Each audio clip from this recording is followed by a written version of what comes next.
사도 바울이 새 사람을 입은 에베소 교회 성도들이 기독교 공동체 안에서 실천해야 할 지침들을 제시하고 있습니다. 그리고 그것에 이어서 오늘 저와 여러분이 함께 읽은 본문은 불신 이방인들이 행하는 악한 일들에 대해서 성도들은 어떤 자세를 취하여야 하는가에 대해서 그렇게 또한 얘기하고 있습니다. 주 안에서 빛이 된 성도들은 불신 이방인들의 부끄러운 일에 동참하지 말아야 합니다. 빛의 자녀답게 모든 선함과 의로움과 진실함의 열매를 맺어야 합니다. 오늘 본문은 두 부분으로 나눌 수 있습니다. 3절에서 7절까지 그리고 8절에서 14절까지로 그렇게 나눌 수 있습니다. 먼저 첫 부분에 해당되는 3절에서 7절의 내용을 보면 성적인 부도덕과 그리고 그런 것의 탐욕에 대한 경고와 함께 특별히 언어 생활에 대한 권면을 담고 있습니다. 먼저 3절을 보면 사도 바울은 에베소 교회 성도들에게 음행과 온갖 더러운 것과 탐욕은 그 이름조차 부르지 말라고 강력하게 요청하고 있습니다. 이는 음행하는 자들과 행실이 더러운 자들과 탐욕스러운 자들은 하나님 나라에서 기업을 얻지 못하기 때문이라고 5절에서 그 근거를 또한 제시하고 있습니다. 이런 일을 하는 사람들은 반드시 하나님의 진노를 받을 것이며 그러므로 그리스도인들은 결코 그런 사람들과 한패가 되어서는 안 된다고 또한 6절과 7절에서 연속적으로 언급하고 있습니다. 왜냐하면 4절 말씀에 이는 그리스도인들에게 적절하지 않기 때문이다 라고 그렇게 이야기합니다. 또한 두 번째 부분인 8절에서 14절의 내용은 이렇습니다. 에베소 교회 성도들의 신분은 어둠에서 빛으로 바뀌었습니다. 이제 빛의 자녀들처럼 행하라고 사도 바울은 권고하고 있습니다. 그렇다면 빛의 자녀는 어떻게 살아야 합니까? 빛의 자녀는 빛의 열매를 맺으며 살아가야 합니다. 9절 말씀에 빛의 열매는 모든 선함과 의로움과 진실함에 있다라고 말씀하고 있습니다. 그리스도인들은 마땅히 이러한 열매를 맺어야 합니다. 뿐만 아니라 이러한 열매가 없는 어두움의 일에는 참여해서는 안 된다. 그리고 11절 말씀에는 그것을 도리어 폭로해야 한다라고 그렇게 이야기합니다. 빛의 자녀들이 침묵하거나 방관하는 것이 아니라 어둠의 일들을 폭로하면 그것들이 모두 밝히 드러나게 될 것인데 사도 바울은 자는 자여 깨어라 죽은 자들 가운데 일어나라 라고 에베소 교인들에게 그렇게 권면하며 13절과 14절에 그 말씀을 또한 전하고 있습니다. 오늘 저와 여러분이 함께 읽은 본문을 통해서 사도 바울은 에베소 교회 성도들에게 빛의 자녀답게 살아라고 도전하고 있습니다. 이는 부도덕한 이방인들의 삶의 방식을 버리고 빛의 자녀들에게 합당한 삶의 방식을 취해야 한다고 하는 것입니다. 사랑하는 여러분, 우리는 주 안에서 빛입니까? 아무도 아닙니까? 다시 한번 여쭙겠습니다. 우리는 주 안에서 빛입니까? 에베소 교회의 이방인 성도들뿐만 아니라 예수님을 주로 믿고 그분 안에 거하는 사람은 누구나 빛입니다.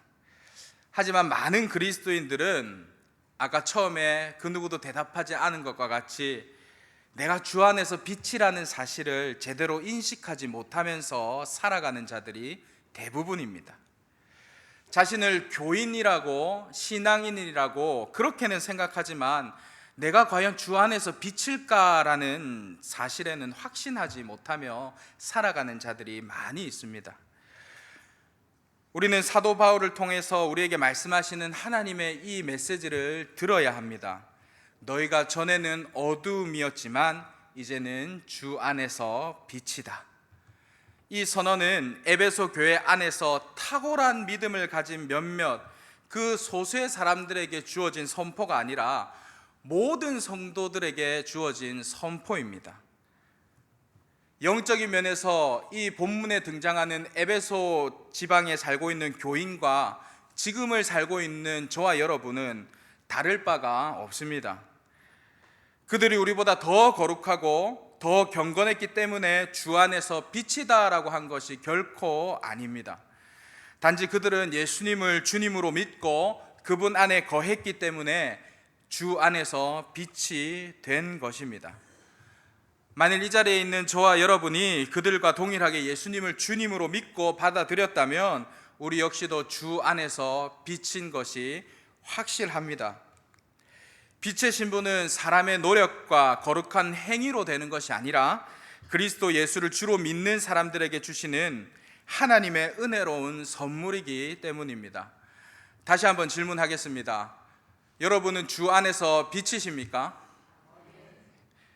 그렇다면 우리는, 저를 포함한 우리는 빛의 자녀들처럼 살고 있습니까? 구원받은 성도들은 주 안에서 빛이기 때문에 빛의 열매를 맺어야 합니다. 그로 인해서 어두운 세상을 밝혀 세상 사람들이 진리를 깨닫고 하나님께로 나아오게 하는 것이 빛의 자녀들의 사명입니다. 그런데 과연 우리는 빛의 열매를 맺으면서 살아가고 있습니까? 우리는 이 세상에서 선하고 의롭고 진실한 삶을 살고 있습니까? 그리스도를 믿지 않는 불신자들은 선하고 의롭고 진실하게 살아가야 할 이유를, 그렇게 살아가야 할 당위성이 그들의 인생에는 없습니다. 선하고 진실하고 의롭게 살아가는 사람들이 이 세상에서 잘 살지도 않기 때문입니다.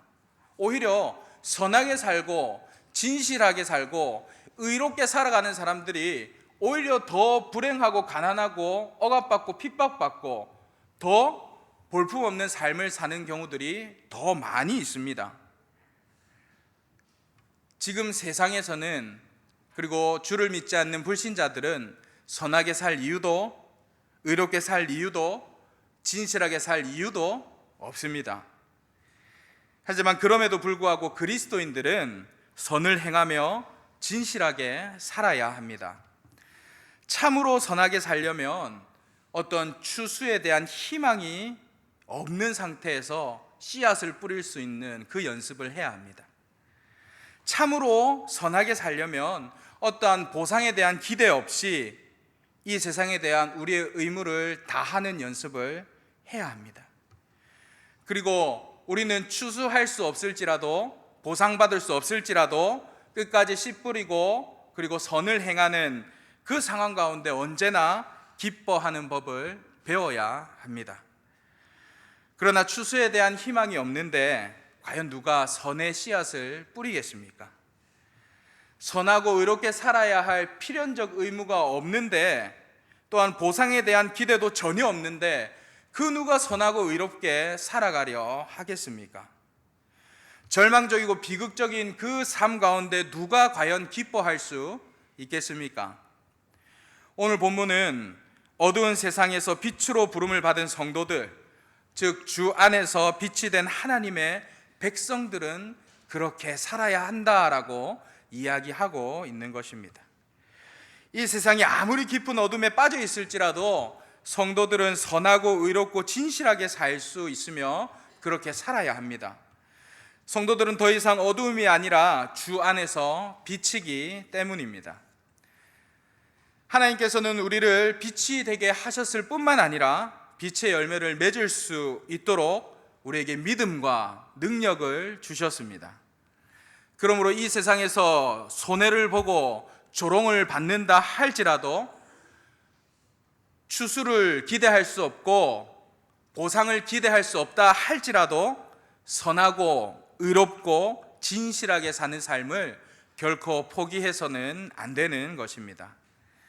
주 안에서 빛이라는 분명한 정체성을 가지고 빛의 자녀답게 살아갈 때에 우리는 어두운 세상에서 그곳 가운데 진리의 빛을 비출 수 있고 죄와 죽음 아래에 있는 자들에게 참 소망, 그리스도를 제시할 수 있습니다.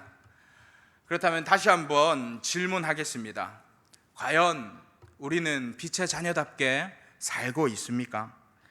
과연 우리는 어두운 세상에서 모든 선함과 의로움과 진실함을 추구하며 그렇게 살아가고 있습니까? 하나님께서는 분명하게 우리를 주 안에서 빛이 되게 하셨지만 우리는 빛의 자녀답게 살아가지 못하고 있는 것이 사실입니다. 그 이유는 무엇일까요? 그것은 성도로서 올바른 목표가 설정되어 있지 않기 때문입니다. 지난주 한 아르바이트 구직 사이트에 올라온 기가 막힌 광고가 하나 있습니다. 서울의 이름만 대면 알만한 교회에 오전 10시부터 오후 1시까지 3시간 동안 예배에 참석하면 시급 1만 원과 점심 식사를 제공한다는 광고가 올라왔습니다. 총 10명을 모집하는데요, 5일 만에 그 10명이 가득 찼다고 합니다.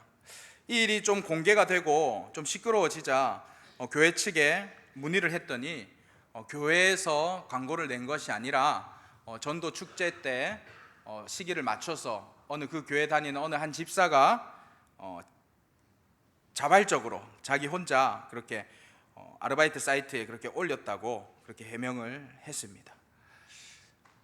또 수도권에 있는 어떤 교회는 전도 집회를 하면 가장 많이 성도들을 데려오는 자에게 1000cc 경차를 선물로 주는 그런 행사를 하곤 한답니다. 정말로 세 가족이 그 행사할 때 2000명씩 1500명씩 이렇게 모여든다고 합니다. 거기서 10%만 남아 있어도 200명, 우리 교회보다 더 크지 않습니까? 그런 행사를 합니다.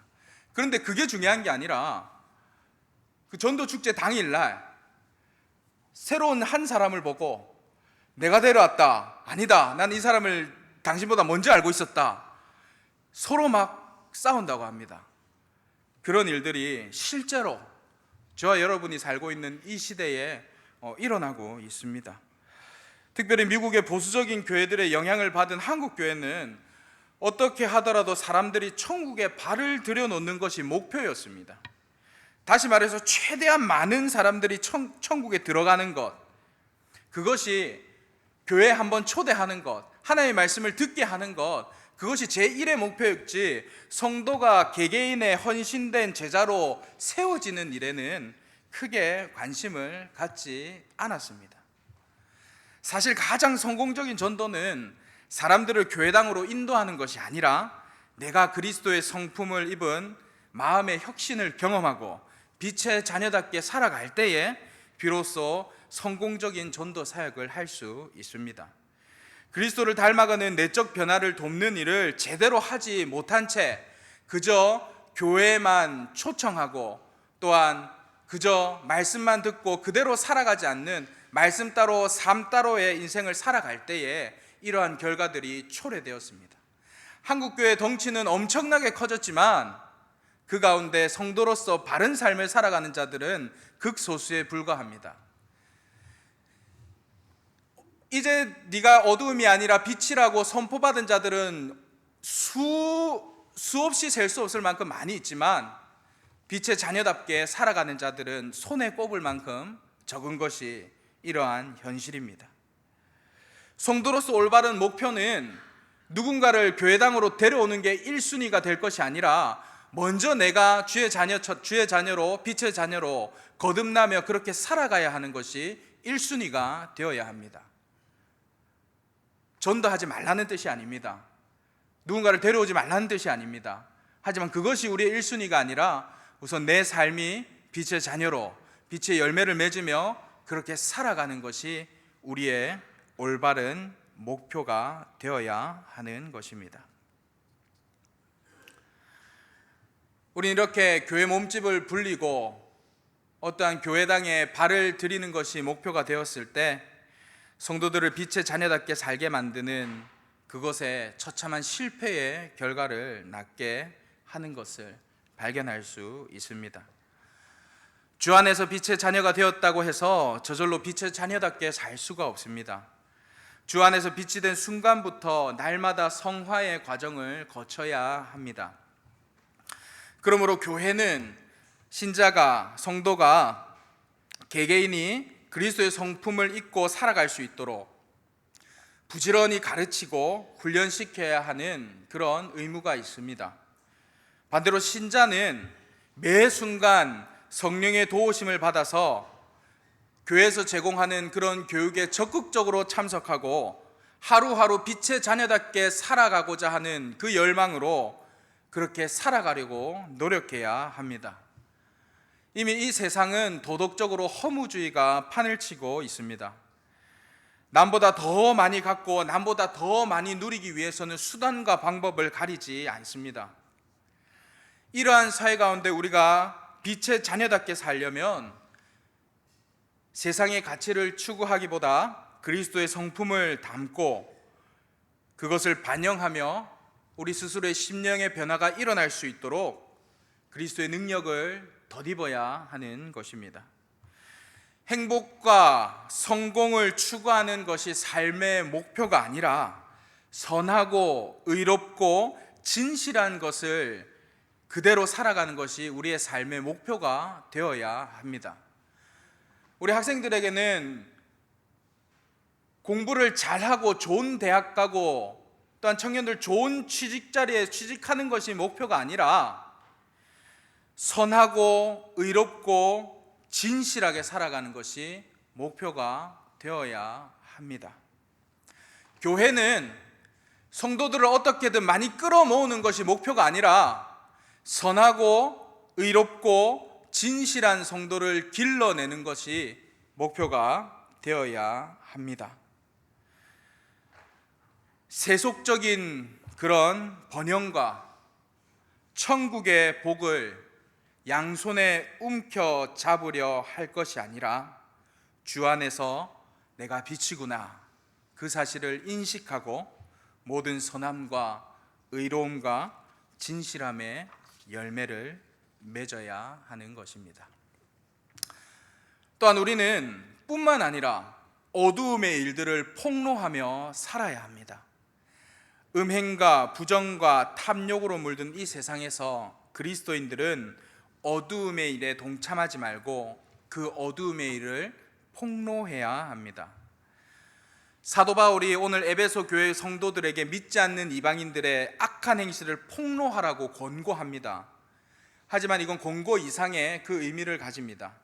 당시 인구 25만에 육박하는 에베소, 그곳 가운데 소수의 인구를 차지하는 에베소 교회의 그 성도들에게 대다수의 죄를, 대다수의 어두움을, 대다수의 그런 부정과 탐욕을 폭로하는 것은 어쩌면 위험하고 어쩌면 무모한 그런 행위일 수도 있습니다. 그들의 죄를 폭로하다가 배척을 받을 수도 있고 그들의 죄를 폭로하다가 죽임을 당할 수도 있습니다. 또한 소수의 그리스도인들이 모여서 경건한 삶을 살면서 복음으로 죄를 폭로한다고 한들 25만 명이 살고 있는 거대한 도시 에베소에서 미치는 영향은 그렇게 크지 않았을 것입니다. 하지만 사도 바울은 너희의 영향력이 비록 작다 할지라도 그들이 너희가 폭로하고 너희들이 그 복음으로 뭐라고 하는 그것에 콧방귀도 안 낄지라도 빛의 자녀된 너희의 사명은 그것을 폭로하며 그것을 드러내며 살아가는 것이라고 그렇게 권면하고 있습니다. 이것이 주 안에서 빛된 성도의 책무입니다.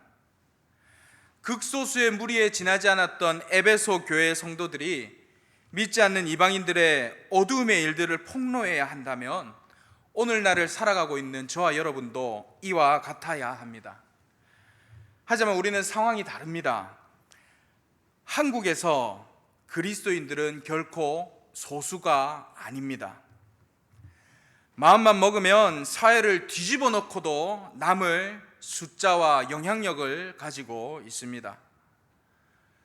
선거철만 되면 그 지역의 큰 교회에 평소에 나타나지도 않는 국회의원 후보가 나타나서 그렇게 예배에 참석하는 일들이 바로 이러한 이유 때문입니다. 우리는 이러한 영향력으로 사회 곳곳에서 썩어서 진동하는 부정부패와 왜곡된 가치관을 바꿔야 합니다. 지금 당신들이 하고 있는 이 행동이 잘못된 것이라고 우리가 외쳐야 합니다.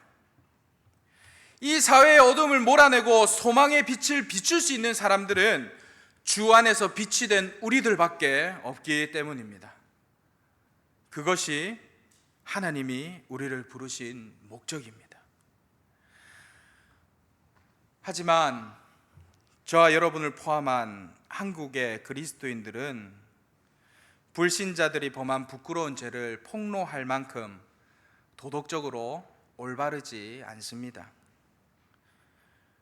교회 안에서 일어나는 수많은 비리와 부정으로 오히려 세상에 손가락질을 당하고 있습니다. 어떤 성도들은 그리스도인의 삶을 살아가기보다 세속적으로 성공하기에 바쁩니다. 하나님을 섬기는 것이 아니라 자기 욕망을 섬기고 있습니다. 교회 안에서 보이지 않게 우상 숭배하고 있습니다. 썩어져 가고 있는 이 세상을 깨끗하게 정화시켜야 하는 그 의무를 가지고 있는 빛의 자녀된 우리가 우리 안에 그 썩은 내가 더 진동합니다. 밤하늘에 켜진 십자가는 너무나도 많은데 아무런 영향력이 없습니다. 부패한 몇몇의 종교 지도자의 이야기입니까? 바로 저와 여러분의 이야기는 아닙니까? 이런 저와 여러분이 세상의 어두움을 지적하고 폭로할 수 있습니까? 지금 당신네들이 하고 있는 것들이 잘못된 일이라고 우리가 그렇게 선포할 수 있습니까? 당신들 그렇게 살면 하나님께서 꼭 벌하실 것이라고 우리가 이야기할 수 있습니까? 하나님 앞에 회개하고 돌아서야 당신들 살 수 있을 거라고, 하나님께서 이제 비를 내려서 온 세상을 물로 멸할 거라고 그렇게 외쳤던 노아의 외침이 우리 가운데 있을 수 있습니까? 우리의 삶을 돌아봤을 때는 전혀 그럴 수 없습니다. 그럼 우리는 그렇게 살아가야 할까요? 우리는 빛된 사명을 살아가야 합니다. 먼저 하나님의 심판이 교회 안에서 시작된다는 인식을 가져야 합니다. 그리고 두렵고 떨리는 마음으로 자신을 돌아봐야 합니다. 이 세상의 어둠과 이 세상의 타락의 책임을 그들에게 물을 것이 아니라 뻔히 함께 살고 있으면서 그들에게 빛 비추지 않은 우리에게 물으신다는 그 사실을 인식하고 나를 돌아봐야 할 때입니다. 그동안 비록 복음의 원리와 복음의 가치관대로 살아가지 못했지만, 그동안 비록 세속적인 가치관을 따라 살아갔지만, 그동안 교회가 나눔과 봉사는 철저하게 외면한 채 외형적으로 성공하고 커지는 것에만 몰두하며 그렇게 살아왔지만, 지금부터라도 빛된 사명을 온전히 살아야 합니다. 교회를 향해서 손가락질하고 비방하는 자들에게 반발하고 같이 감정적으로 대응하기보다 그들의 비판을 겸허한 마음으로 수용할 줄도 알아야 합니다. 그것이 세상이 바라보는 교회이기 때문입니다. 그들이 지적하는 것을 우리는 바로 잡아야 합니다. 뿐만 아니라 우리는 세상의 어두움을 빛으로 변화시키는 일에 부름받음을 받은 자라는 확실한 소명의식을 회복해야 합니다. 그리고 오늘 말씀 말미에 이 땅 가운데 살아가고 있는 그리스도인들에게 하나님께서는 깨어 있으라 라고 말씀하시는 것입니다. 사랑하는 성도 여러분, 그리고 저를 포함한 모든 그리스도인들은 죄의 잠에서 깨어 일어나 빛으로 오시는 그리스도를 만나야 합니다. 그리고 빛의 자녀답게 어두움을 폭로하고 진리로 세상을 변화시키는 거룩한 의무를 감당해야 합니다. 우리의 영향력은 결코 작지 않습니다. 우리의 힘은 결코 약하지 않습니다. 하지만 우리의 삶이 그 영향력을 작게 만들고 우리의 삶이 그 힘을 너무나도 약하게 만들고 있습니다. 빛으로 살아가십시오. 선하게 살아가십시오. 의롭게 살아가십시오. 진실하게 살아가십시오. 비록 이 세상에서 추구하는 그런 가치와 그것이 맞물리지 않는다 할지라도 우리가 빛의 자녀답게 살아갈 때에 이 어두움이 만연한 이 세상은 우리 때문에 밝게 변화될 것이 분명합니다. 깨어나십시오. 이제 일어나십시오. 그리스도의 영광의 빛으로 오늘 한 걸음 한 걸음 나아가십시오. 그 끝이 어딘지 모르고 지금 가는 길이 험하다 할지라도 우리의 빛의 자녀된 그 사명을 결코 양보하지 마시기 바랍니다. 그리고 그렇게 날마다 연단받는 저와 여러분 되기를 간절히 소원합니다. 기도하겠습니다. 살아계신 하나님 아버지, 감사합니다. 우리를 빛의 자녀로 불러주셨사오니 빛의 자녀답게 살아갈 수 있도록 도와주시옵소서. 이 땅 가운데 우리의 영향력과 우리의 힘은 너무나도 막강하지만 우리의 삶이 부도덕하고 삶이 빛의 자녀답지 않아서 그 영향력, 그 막강한 힘들은 아무런 쓸모가 없이 그렇게 되어버리는 것들을 우리는 발견합니다. 하나님, 이 시간 빛의 자녀답게 살아가리라 결단하는 자들이 날로 날로 많아져 일어나게 하셔서 이 세상의 어두움들이 우리의 빛된 사명으로 말미암아 밝아질 수 있도록, 그래서 주의 나라가 이 땅 가운데 또한 임할 수 있도록 하나님 도와주시옵소서.